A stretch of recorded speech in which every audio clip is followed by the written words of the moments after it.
أعوذ بالله من الشيطان الرجيم بسم الله الرحمن الرحيم والعاقبة للمتقين الصلاة والسلام على رسول كريم وعلى آله وأصحابه أجمعين رب اشرح لي صدري ويسر لي أمري واحلل عقدة من لساني يفقه قولي. Last time we had started talking about one of Allah's greatest names, which is Al-Adl. Allah is completely just, absolutely just, perfectly just. There is no question, no doubt, no suspicion about that, because the greatest evidence to Allah's justice is the book of the universe. Constantly, the Quran refers us back to the book of the creation, which is openly declaring Allah's justice. And when we think of justice, we think of measurement, we think of mathematical precision, we think of fine-tuning, we think of exact scale, we think of perfect balance, harmony, in sync, being in proportion to each other and everything, being in flow with everything. That is the overwhelming feeling and the greatest profound expression of Allah's justice is the ultimate justice that we witness in the universe, in the cosmos. The planets, the galaxies, the constellation of the solar system, till to the micro world of bacteria and germs and atoms and cells, animals and plants, everything is established in this absolutely complex and complicated web of life in an utter diversity, what we call biodiversity, but it's in such a balance, in such harmony, in such fusion and synthesis that is not allowing a question of justice. So what is the invitation then for the human being? To situate all events, all things that we are seeing, all hardships, to situate them also in this divine framework of justice. That means that it is up to us to read. Remember, Iqra is to read the meaning of the events in the name of our Lord and to situate them, to contextualize them within the divine framework of justice. That is to say that nothing in our lives, no event, no test, no hardship, nothing happens outside Allah's justice, because every little being is infused with Allah's justice and balance and harmony and measurement and precision. Those words we need to over and over tell our nafs in order to silence that voice of shaitan that sometimes creep in and tell us there is no justice, there is no balance, there is no harmony. Because the book of the universe, as the Quran over and over states, tells us, speaks to us through its sign language, through its divine sign language, that there is no question about Allah's justice. That it's a human being who, through his moral evil, is creating imbalance, overstepping the boundaries of Allah, overstepping the limitations of Allah, disrespecting the borders of Allah, disrespecting the balance and disrupting the balance in the universe. The human moral evil is so so destructive that then Allah will hold everyone accountable for the injustices, for the hurt and the harm and the imbalance they caused in this beautiful creation. That's why it's so important when the Quran says, respect the mizan, respect the scale, respect the measures, respect and uphold the balance in the universe, because we cannot afford to step outside this balance because we are being then disruptive and disrespectful to other beings in the universe. What I do, what I feel, what I think, what how I conduct myself in my daily life has an impact on the balance of the universe. And this is more evident than anything now through climate crises, right? To other crises. The root cause of that is the spiritual crisis of the human being. Many scholars have reflected on that the root cause of many of our problems, of the evil in the world, is the moral evil. That we, as human beings, once we disrupt the balance that Allah has set up, has established, we become harmful to other beings. And this is a crime against creation. The creation is created by Allah, the ultimate creator, who has established a relationship between us and the creation. And if we do not respect the balance, do not follow divine guidance, then it is also a crime against our creator. We cannot harm Allah, right? I mean, that is absolutely certain. Allah is absolutely powerful. Nobody can harm him, but it's an utter disrespect. It's an absolutely immoral behavior when you are in this guest house of Allah, who has created everything in perfect order, with rules, with a system, with regulations, with specific systems, with programs, so precise and so fine-tuned. But then it's the human being in his arrogance, in his unjust behavior, in his cruel behavior, in his immoral behavior, in his egotistic behavior, egocentric behavior, that then leads to an imbalance and an injustice in the world. And that cannot stand. Why? Because Allah shows us that He cares about every little being, and the one who cares about every little insect's balance and life will surely also care about the greatest of the creation, the human being. So nothing will be left unaccounted for.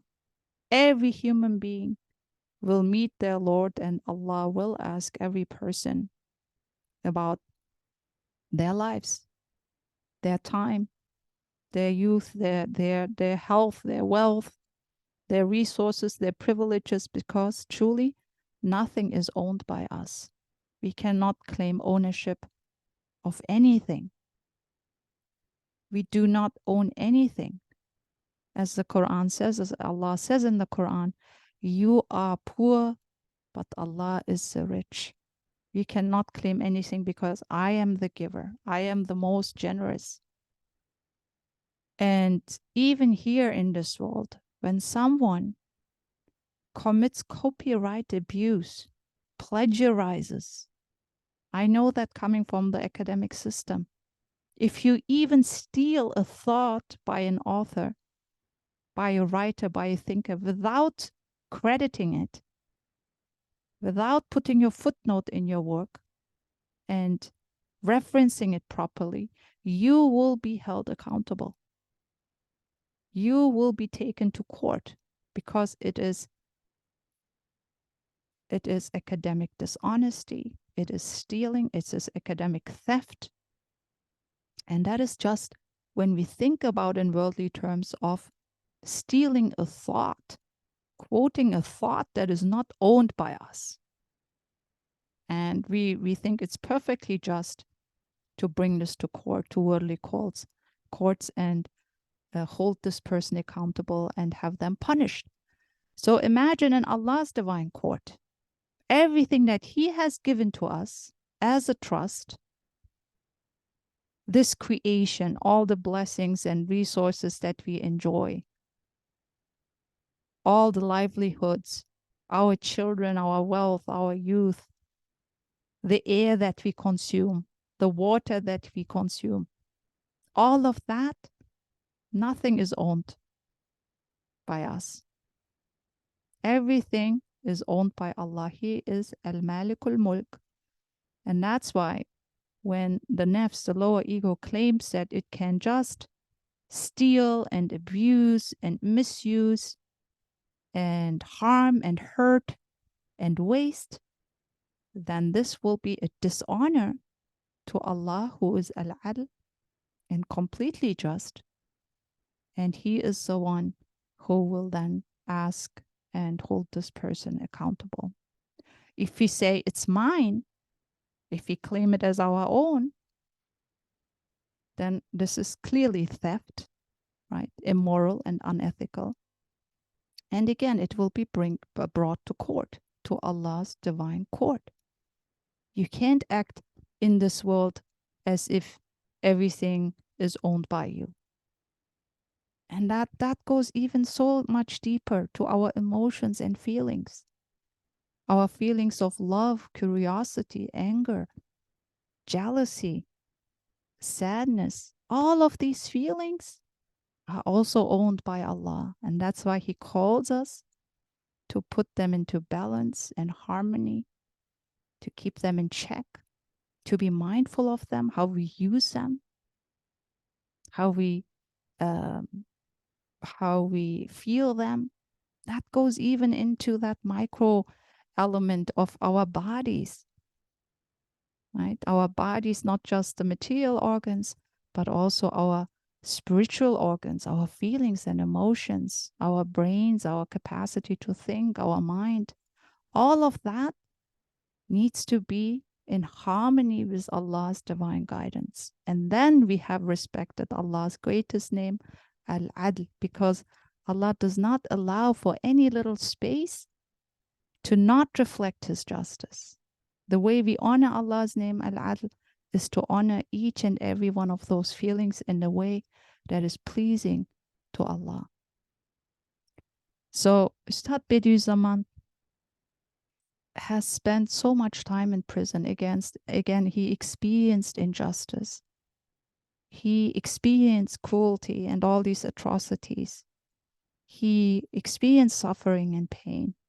Yet in this moment, when he is experiencing injustice, he still affirms stubbornly that Allah is just, because he is a person of faith, a person of certainty. I cannot even use faith, because faith is an English term that allows for doubt, but Iman means certainty, conviction, absolute commitment to Allah's existence. And he has such a careful reading of the universe, such a careful and intimate relationship with the universe, that he witnesses Allah's justice everywhere. And he's able to even situate his own injustice into that framework, and says that there is no doubt that Allah's justice, complete justice, will rectify and restore all injustices, that we will be all held accountable on Judgment Day. So to continue, it says here in this treatise, so come and consider the balance and equilibrium of the sun and its 12 planets. Does this balance not point as clearly as the sun to the all-glorious one who is all just and all-powerful? SubhanAllah, if we lift our gaze and really study the creation carefully, we see that the galaxies, the constellations of the planets, everything in such balance and equilibrium. Doesn't this point to an all-glorious and all-powerful and all-just creator? And especially our ship, that is the globe of the earth, which is one of the planets. It travels an orbit of 24,000 years in 1 year, not scattering or shaking the things stored up and stacked on its face, despite its extraordinary speed, nor throwing them off into space. If its speed had been increased or reduced just a little, it would have thrown its inhabitants off into the atmosphere and scattered them through space. And if its balance was to be destroyed for a minute or even a second, it would destroy the world. Indeed, it would clash with another body, another planet, and doomsday would break forth. Subhanallah, Allahu Akbar. Who, if not Allah, the most just, the complete just, has established this system? There's such high equilibrium. We are constantly turning on this ship. This is a ship literally floating in the universe, the earth, with such high speed. But Allah has equipped us and created us in such a way that we do not even feel that extraordinary speed. It doesn't make us dizzy. Nothing is shaking off. I mean, imagine trying to carry a glass of water and then circling yourself and trying not to spill anything. I mean, that is absolutely impossible. And you think of the earth constantly turning around itself, but then at the same time turning around the sun. Subhanallah. We don't think about this. We just take it for granted. Yes, this is how the universe works. The earth circles around the sun, then it circles around itself. And this is the greatest crime, kufr, to conceal the truth of the Creator. And this is not taught in schools or taught in any kind of formal educational system. It's this subtle disbelief and atheism that is taught and conveyed to the human beings and makes anybody basically numb to the reality, blind to the reality of a creator. If we say somebody turns the earth around the sun, then you would ask who?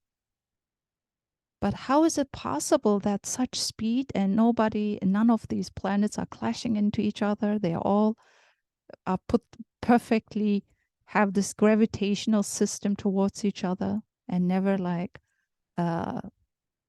miss a certain distance, or they are in perfect proportion to each other, the moon and the sun. Who established that equilibrium and that balance? This is the question. That's why the Risale-i Nur and the Quran actually always alert us that kufr, disbelief, is the greatest crime against the creation.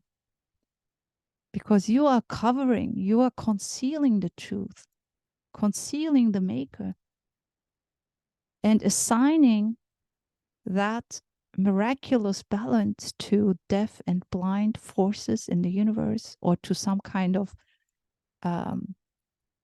unwarranted, unestablished theory, and teach people basically this type of subtle atheism. And so our greatest mission is to lift our gaze, to read the universe in the name of our Lord and see him, see his qualities reflected in every being, every planet. And that then brings us back to look at our lives and say, well, if everything is following a divine framework of justice, how can then the event that I'm experiencing be outside of this framework? Because everything is just in perfect proportion and in perfect sync.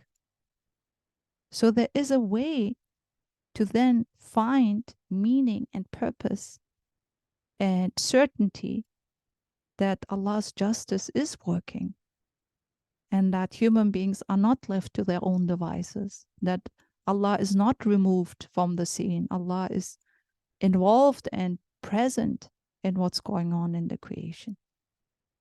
He's perfectly aware. He's a shaheed. He's the witness. He knows the secret thoughts of our hearts. He's al-Basir, all-seeing. He's al-Hafiz, the one who preserves, the one who records, the one who protects even the little tiny DNA of an apple seed. Do we really think that he will then ignore and neglect and abandon and disregard the human actions? This is a very, very critical question to ask. Because if somebody is so present in the little things, how can he disregard the big things? That doesn't make sense. So it's again a careful reading of the book of the universe to see its deeper meanings and how the divine qualities are reflected that then bring us back to have hope in Allah's ultimate and complete justice. And then if you look further, if you read further, and especially the compassionate balance on the face of the earth of the birth, death, livelihoods, and lives of the 400,000 plant and animal species, it shows a single just and compassionate one, as clearly as light shows the sun. There is justice, but this justice reflects compassion, because somebody has established this balance and equilibrium and this harmony in order for life to perfectly grow and thrive and flourish. So justice points to compassion. Somebody did that out of their desire and compassion for the human race and for all the species on these planets, all the creation. Out of a deep compassion, that's why Rahma is infused in the universe. If somebody establishes order and discipline and harmony, why? It's it comes from a place of care and love and nurturing, right? To make sure that all species, all plants and animals, all trees, all insects are provided for. No one being is left without provision. Allah is the provider, Ar-Razaq. And everybody gets enough. Everybody is provided enough according to their needs, their desires, their nature.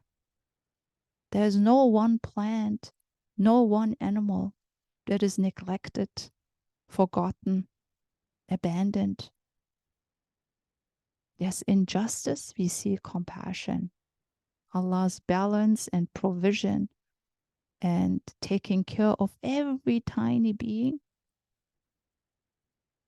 and providing them with shelter and the skills and the faculties and the abilities to make a living on this earth shows that compassion is at work. And especially the members, faculties, and senses of of the innumerable members of those species. They are related to each other with so fine a balance and equilibrium that their balance and mutual proportion show an all-wise and just maker, Allah is Al-Hakim, so clearly as to be self-evident. So within justice, we also see wisdom. And especially the cells and blood vessels in the bodies of animals and the corpuscles in the blood and particles in the corpuscles. They have such a fine, sensitive, and wondrous balance that is self-evidently proves that they are being nurtured and administered through the balance, law, and order of a single, all just and wise creator, in whose hands are the reins of all things, who has the key to all things, for whom nothing is an obstacle to anything else, directing all things as easily as a single thing. A key word here is mutual proportion. Everything is in perfect proportion, in perfect relation to each other. The honeybee with the plant world with the honeybee, the animal world with the plant world. Even, the more you study, the more your eyes are opened and your hearts. If you truly, in the name of Allah, read and study, and just looking at our bodies, what a beautiful proportion. The other day I was mentioning the example of my voice. Each of us has a unique voice, but this voice changes according to the proportion of our age. I'm not, as a 44-year-old person, I do not have any longer the voice of 10-year-old Zainab. My voice even changes. Who is directing and establishing this perfect balance and harmony, that proportion? How funny would I sound if I had the voice of a 10-year-old girl in a 44-year-old body? Who's initiating that change and that beautiful process in such balance? My eyes, Allah is Al-Basir. He allows me to see The all-seeing has given me a reflection of al-basir. I can see too, but I do not see too much, and I do not see too less. I don't see the germs on your body that would frighten me to maybe embrace you in a hug. But I just see enough, what I need to see. If I would see less, that's also a problem. That's why then we start wearing eyeglasses, and then we realize the blessing of eyesight. But our eyes are programmed in a way that is perfect, absolutely in balance. Our ears, Allah is as-Samia. Another reflection that I carry, a quality that I display of Allah's name, al-Samia. Allah is all hearing, but I do not hear too much and not too less. Those of us who enter a certain age and then have to go to an audiologist to choose a hearing aid, are we then aware of the blessing of hearing perfectly? I was reading in a book about aging that there was one person who tried 30 hearing aids. None of them was the way her ears worked. Each of them had some deficiency. They were not perfect, those hearing aids. There was always something wrong. But our ears, they are perfect. You choose that hearing aid, some noises are too close, some are too loud, some are too quiet. Never really works, and then you pay thousands of dollars to get one hearing aid. Allah has blessed me with 2 ears, perfect hearing devices for free. For free. A free blessing. How much gratitude do we express just for the blessing of hearing? Going out and hearing the beautiful sound of leaves dancing in the wind. It's one of my favorite noises and sounds. The crushing of the leaves in the fall season. What a beautiful sound, and I'm able to hear. And I say, Ya Allah, allow me to always express gratitude just for that. If I one day do not hear that, allow me to remember. As the Quran says, we are so ignorant and ungrateful. If somebody would ask me to sell my ears to them for $5 million or more, would I do that? No. Because they are so precious. They are perfectly created. I do not hear the sound of an ant walking on the street in the dark. If I would go crazy. But there are some species who hear, and they need to hear that, or see more than we see, or smell more than we smell. And they need to do that. That's also perfect wisdom and balance, because then they are related to another species, and then they eat from that world, the animal world or the plant world, and they don't eat too much of that species. And so there's such an intricate balance and harmony. It's not a survival of the fittest or the strongest. It's a perfectly compassionate, kind system where everyone and each being respects each other, supports each other, relies on each other, embraces one another, hugs one another. If you see how the honeybee enters a flower, taking the pollen and the nectar, it's such a gentle way, respecting the flower, her way of being, her way of thriving and living, and not disturbing or hurting or harming the flower, just taking what it needs, and then embracing the flower and then leaving. Supporting one another in each growth and flourishing and thriving. That is what the book of the universe teaches us. Within that huge diversity of creation, there's unity based on certainty in Allah, based on the love of Allah. That is what all just means. Everything is in perfect proportion to one another. Everything is in perfect relationship to one another. Nobody is hurting, harming, disrupting anyone. And that is the greatest wisdom that we can take away from the creation. If we could emulate that Tawhidi paradigm into our lives, where we could respect one another's way of being, nurture one another, care for one another, uphold the dignity and sanctity of one another, just like the honeybee does with the flower. I mean, subhanallah, it's for the one who wants to see, it's evident. But the one who is blind and does not want to see, they will not see it even if you give them thousands of evidences. So that is to say that Allah, in His quality of being the just, the one who has established such wonderful relationships among the creation, does it out of compassion. It's a fine, sensitive, and wondrous balance. A law. He is a lawmaker. And I invited to be in sync with the creation, part of this cosmic brotherhood and sisterhood, acknowledging the sacredness of every being, the dignity of every being, not because they serve me, because they in themselves are sacred. Allah made them valuable. Allah created them.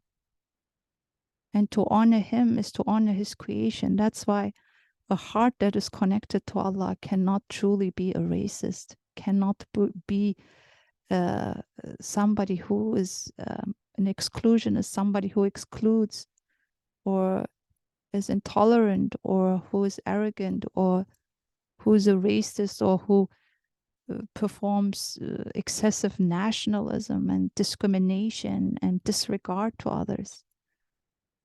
One who is connected to the Creator understands that they have relationship with every being in the universe. We are all infused in this interrelated web of life. And one injustice hurts us. One harm and one hurt comes around and disturbs our balance as well. So this is what the Book of the Universe teaches us, that there is such a law, a balance, a fine and sensitive program and system established, a harmony. Be part of it, respect it, be involved in it, emulate it, adopt it, learn from it, right? And then you will also, each of us, adopt an attitude of respect to every single being, honor every single being. There cannot be any arrogance or discrimination or intolerance or hate towards another being, because we see the sacred bonds that unite us. SubhanAllah. This is why Allah's name, Al-Adl, the just, is so important in the universe, that it invites us also to be in sync and in harmony with everyone and every being. If someone who does not believe or deems it unlikely that the deeds of jinn and man or human beings will be weighed up on the supreme scales of justice at the last judgment, notes carefully this vast balance, which he can see in this world with his own eyes, he will surely no longer consider it unlikely. O wasteful, prodigal, wrongful, unjust, dirty, unclean, wretched human.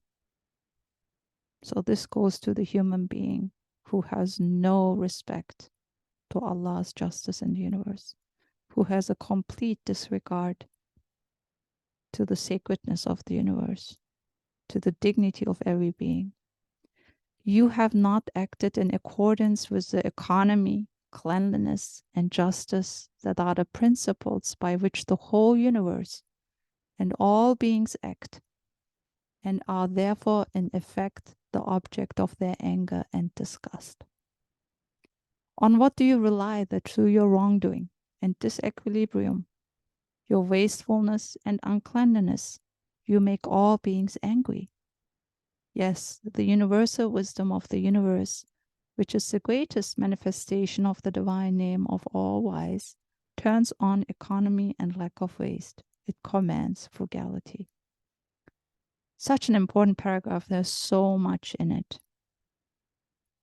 SubhanAllah, everything in the creation is alive. They all know us. They see us. They will be witness for us or against us. We make our choice. Allah has given us the greatest blessing, the freedom to choose. And Allah's universal will allowed for also evil options to be a choice. But Allah clearly, through His legislation and laws and His divine guidance, showed us his will, has expressed his desire what the right path, the right choices are. And if we do not heed that call, that divine call, and follow the prophetic ways, then we are basically object of the creation's anger and disgust. Imagine everyone in this palace, in this creation, obeys Allah's laws, is not wasteful, is not wrongful, is not unjust, is not acting dirty, unclean, or wretched, except the human being. And by that, the human being creates disruption, disturbance, disrespect, harm, hurt, imbalance, chaos, confusion, destruction, devastation. Do we really think that the creation does not see that? That is, again, the greatest crime against the creation, because everybody acts in order. Everybody follows divine guidance. Everybody displays, again, what does it say here? A respect towards Allah's revelation. But it's only the human being who acts morally inappropriate, creating waste, creating injustice, creating dirt, acting unclean, creating impurity. So the creation will testify, right? The Quran says that the creation does not cry when a disbeliever leaves the world, because this disbeliever did not acknowledge them, did not see their sacredness or affirm their sacred nature, acts opposite the way they act. So yes, the universe is alive, the creation is alive, every tree sees us, witnesses us, right? Allah says that everything in the creation glorifies him. It's only the human being who acts arrogant and unjust and wasteful. That's why when we think about this deeply, it's an invitation, a command actually, to apply Allah's name, Al-Adl, the most just, into all aspects of our lives. The way we even use our water, the way we use our energy, the way we consume our food, process our food, all of this, if it's not in accordance with Allah's divine wisdom and divine justice, draws the anger and objection of the universe, of the creation. It makes them angry. SubhanAllah, right? These are important words. And imagine this was not written in the 21st century, this paragraph here. This was written already in the 20th century, in the 1950s, where climate change was not even on the radar of people. It means that all these crises are caused through spiritual crises, through moral crisis. Then when the heart and the mind and the spirit of a human being is not infused with Allah's wisdom and guidance, then he acts chaotic in the world. He harms and kills and angers. He acts unjust.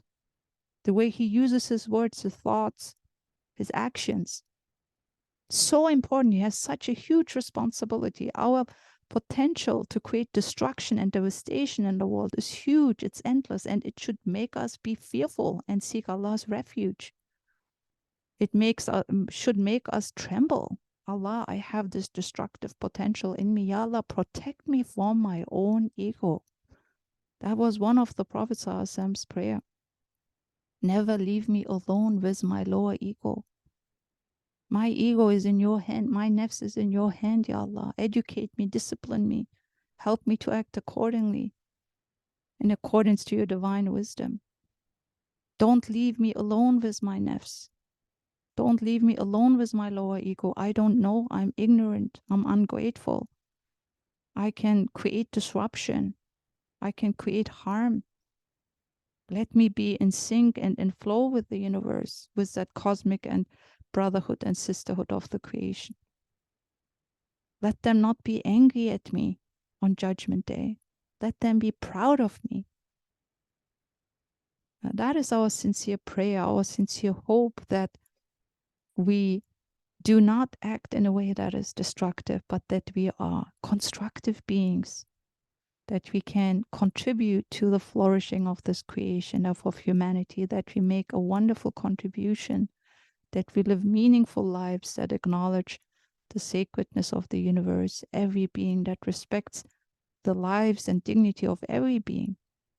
That's why in a mu'min's heart, in a believer's heart, there is no place for hatred, for racism, for discrimination, for rejection, for intolerance, for aggressive nationalism, for excessive nationalism, for exclusion. Because a mu'min is truly related with the entire world, with the entire creation. He has a heavenly peace and an earthly peace. He was created out of clay, and that clay came from all corners of the world. Allah has molded and shaped us into this beautiful human being that is related to all the aspects of the universe. We carry all the elements in the clay: water, air, soil, fire. These are universal elements. Allah does not use them without wisdom in the Quran. You were made out of clay. What is clay? Clay contains all the universal elements in the creation. The fundamental ones. That means we are connected to all and every being. Air, water, soil, earth, fire, in perfect harmony. And then we consume the creation. They become part of our bodies and rise into a higher level of existence, waiting to glorify Allah in a human form. So much wisdom, so much knowledge and insight in these words. When we truly understand what it means to be a mu'min, a person who has certainty, absolute certainty into the existence and presence of Allah, we would be so aware of Him everywhere, in every tiny little act. And that is what taqwa means, to be conscious of Him, to be conscious of God in all aspects of our lives. Even when we sleep, what does the Quran say? When they sleep, when they stand, when they walk, they always remember Allah. They are mindful of Him in all their actions, their feelings, their thoughts. He is present. He is the number one. He is sitting on the throne of their thoughts and feelings and their actions. They are the ones who walk gently on the earth, says Allah in the Quran. Because they are mindful of Him, aware of His presence. Allah sees me. This is inappropriate. I should not do that. I should not feel that. I should not think that. Allah is present. Allah is seeing. Allah is witnessing. Allah is hearing. Imagine you are in the presence of the most important person in this universe, and you have unholy thoughts or dirty thoughts or wrongful thoughts or destructive ideas. So everything starts in meditation. Any crime, any hurt or harm is first premeditated. That's why cultivation of Iman is so important every day, to feed our hearts, minds, and spirits with proper thought, Quranic ideas, so that it then translates into action. And when we go out, that we are constantly aware of the presence of Allah. So acting justly in the universe, acting with balance in the universe, acting harmoniously in the universe, puts us into a beautiful relationship with the creation, makes them proud of us. They will then be witnesses for us. And that's the way to honor Allah's name, Al-Adl, the most just, the absolute just. سبحانك لا علم لنا إلا ما علمتنا إنك أنت العليم الحكيم وآخر دعوانا أن الحمد لله رب العالمين.